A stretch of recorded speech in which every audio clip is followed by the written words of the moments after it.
Epstein files को लेकर। Epstein files का ईरान पर हो सकता है असर।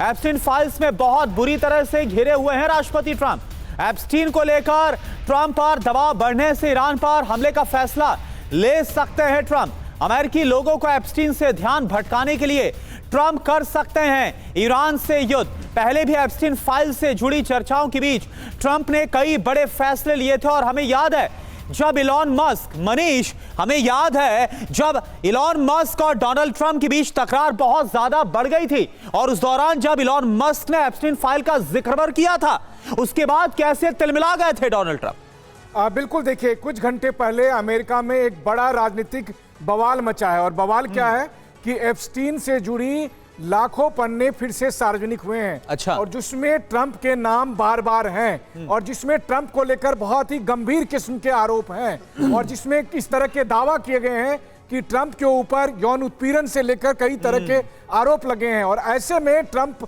लगातार घिरते जा रहे हैं राजनीतिक तौर पर, यहां तक कि उनके समर्थक भी इस बात से नाराज हैं। तो अब होगा क्या? अब इसका असर साफ तौर पर दिखेगा कि जब जब ट्रंप एप्स्टीन फाइल्स को लेकर घिरते हैं तब वो लोगों का ध्यान भटकाने के लिए कोई बड़ा फैसला लेते हैं। और इस बार तो उनके पास मौका मुफीद है कि उन्होंने ईरान के पास अपना नेवी फ्लीट भेज रखा है। ऐसी स्थिति में अमेरिकी रक्षा विश्लेषकों का भी मानना है कि हो सकता है कि ईरान पर हमला जल्दी से हो जाए, बल्कि हम और आप जो उम्मीद करते हैं उससे पहले ही यह फैसला लिया जाए। क्योंकि अगर ट्रंप ज्यादा राजनीतिक तौर पर गिरेंगे तो लोगों का ध्यान वहां से खींचने के लिए, खुद को बचाने के लिए वो एक नया हंगामा खड़ा करने की कोशिश करेंगे और वो हंगामा होगा ईरान पर हमला, ईरान के साथ युद्ध। तो एप्स्टीन फाइल से बचना है, तो यानी कुल मिलाकर खुद को बचाने के लिए किसी दूसरे की बलि देने के लिए तैयार है वो। बिल्कुल, आप कह सकते हैं। ठीक है, बिल्कुल। एक और बड़ी खबर रवि। बिल्कुल, और जैसा कि मनीष बता रहे थे, और एक फैक्ट तो ये भी है कि इतने लंबे समय तक इतनी हेवी पोस्चरिंग करना भी एक अपने आप में मुश्किल काम है। और देखिए, अमेरिकी खतरे के बीच ईरान की जंगी तैयारी है। हॉर्मुज स्टेट में ईरान की तीनों सेनाएं ड्रिल करेंगी। रूस और चीन भी वॉर ड्रिल में शामिल होंगे।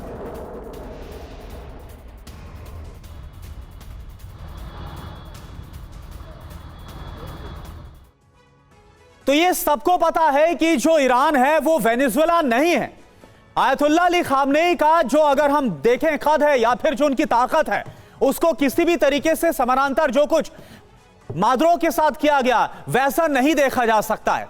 तो होने क्या वाला है? क्या ईरान की जो जंगी तैयारी अब अमेरिका के खिलाफ नजर आ रही है वो ट्रंप पर भारी पड़ने वाली है?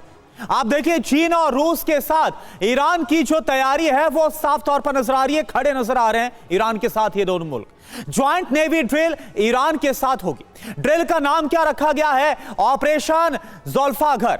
ईरान की तीनों सेनाएं ड्रिल में शामिल होंगी। ड्रिल में क्या है खास? समंदर में मिसाइल दागने का युद्धाभ्यास किया जाएगा। समुद्री जहाजों को टारगेट करने की ड्रिल को अंजाम दिया जाएगा। कौन कौन इसमें शामिल होगा? रूस, चीन भी ईरान के साथ इसमें शामिल होगा। कहां पर यह ड्रिल होगी? हॉर्मुज स्ट्रेट, आप समझिए जहां पर अमेरिकी तैनाती है, अमेरिकी बेड़ा वहां मौजूद है। ओमान सागर, उत्तरी हिंद महासागर, यहां पर ड्रिल होगी। कब होगी ड्रिल? 1 से 2 फरवरी के बीच इस ड्रिल को अंजाम दिया जाएगा। एबीएस थाना सर, एक बात मुझे समझाइए, अमेरिका भले ही बड़े बड़े जंगी बेड़े तैनात कर दे, लेकिन जिस तरह से पहले का युद्ध होता था आज हालात बहुत बदल गए। ईरान के पास ड्रोन ताकत है और ड्रोन फ्लीट्स भी मौजूद है। हम रूस यूक्रेन में देख रहे हैं कैसे एक सी ड्रोन आता है और वो कैसे पूरा युद्धपोत तबाह कर देता है। अब ये जंगी तैयारी कैसे, इसको आप देख रहे हैं? बिल्कुल, अभी ईरान की ताकत में भी बहुत इजाफा हुआ है। और अगर आप ध्यान करें जो पुराने न्यूज़ आइटम्स आए हैं उसके मुताबिक उनके पास हाइपरसोनिक मिसाइल भी हैं और किंजल मिसाइल भी रूस ने उनको दी हैं। और इनकी ताकत ऐसी है कि जितना एयर डिफेंस इनके पास है, अमरीकियों के पास, हो सकता है कि वो इनके युद्ध प्रोत को या एयरक्राफ्ट कैरियर को भी डुबाने में शामिल उनकी ताकत रखते हैं। तो काफ़ी ईरान के पास ताकत है और अभी जो भी वो करेंगे प्रेसिडेंट ट्रंप, उसके कीमत बहुत ज़्यादा होने वाली है। और दूसरी चीज़ ये है कि जहाँ तक लैंड अटैक का सवाल है, लैंड अटैक अगर करना था तो उन्हें, और दूसरी चीज़ नाटो का कोई मुल्क उनके साथ इस समय खड़ा नहीं है।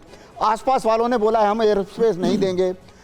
अगर लैंड अटैक भी करना था तो इस समय काफ़ी हद तक जमावड़ा पाकिस्तान के अंदर हो गया होना चाहिए था, क्योंकि एक वही रूट है जिससे लैंड अटैक ईरान के ऊपर किया जा सकता है। तो इन सब चीज़ों को मद्देनज़र रखते हुए ट्रंप जितना बोल रहे हैं वो उतना शायद कर नहीं पाएंगे, और फाइनली अगर वो उन्हें करना भी है, क्योंकि बड़बोलापन तो उनका है और वो काफ़ी कुछ बोल भी चुके हैं, तो कुछ ना कुछ तो उन्हें शायद करना भी पड़ेगा।